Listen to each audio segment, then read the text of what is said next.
صديقاتي حبيباتي خواتي، جبت لكم اليوم وصفة جديدة مثل ما عودتكم، وهي وصفة صحية. وهذه الوصفة شنو هي؟ الكركم. الكركم هذا الأصفر اللي خالي لا ببهارات أو مخلوط وياه، يسمونه كركم خاص، يعني الكركم اللي ما محطوط له أي شيء، بس كركم. تجيبونه من العطار وتتأكدون وتسألون العطار بأن هو هذا الكركم اللي وحده، ما بي بهارات، ما بي كاري، ما بي هذه. فوصفتنا شنو؟ حليب وكركم. هذا الحليب نخلي بيه نص ملعقة كوب كركم، نص ملعقة كوب كركم، ونخلطه. الحليب نخلطه نص ملعقة كوب كركم ونخلطه. ورا ما نخلطه نشربه. هاي شنو فايدته؟ هسه تسألون هذا شنو الفايدة مالته؟ هاي الفايدة للمناعة، للجسم الضعيف، خصوصا هسه تغير الجو، من هذول اللي يخافون من الكورونا ويوم يجينا فيروس.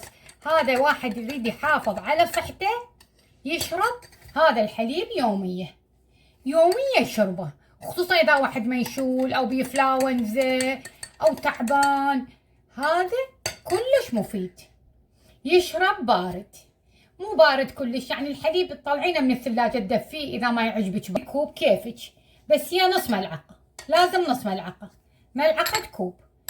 اذا تحبينه ثخين خف ما تتصاغينه، تجيبين قلاص اكبر وتحطين نص ملعقة وتخلطيها.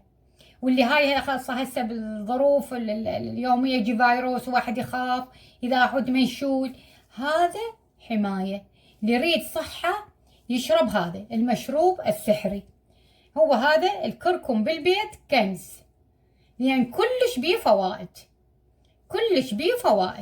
مثل ما قلنا لكم نص ملعقة كوب، تنحط بكوب بقلاص أو كأس، مثل ما يقولون كأس ماء، كأس كبير أو قلاص احنا نسميه، بعد بالدول الأخرى يسمونه كأس.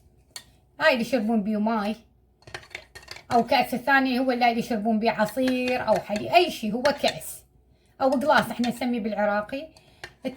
نص ملعقة تخلطيها بالحليب وشربيها يوميا الصبح. اذا تبدين تشربيها على الريق، يعني قبل لا تتريقين، احنا بالعراقي نقول على الريق، اي قبل لا تتريقين الصبح تشربينه، ودافي شوي، يعني تدفين الحليب وتحطين اذا يعجبش بارد كيفك، بس ما دام المعده يعني خاليه.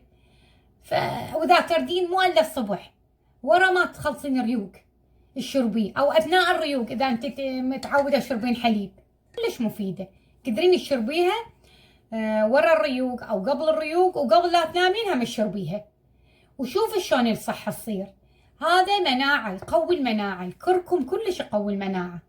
فمثل ما قلنا لكم حبايبي، نص ملعقة كوب كركم مع قلاص حليب، وانتو كيفكم بعد الحجم، وتخلطوا وتشربوا، وشوفوا شلون صحة وعافية.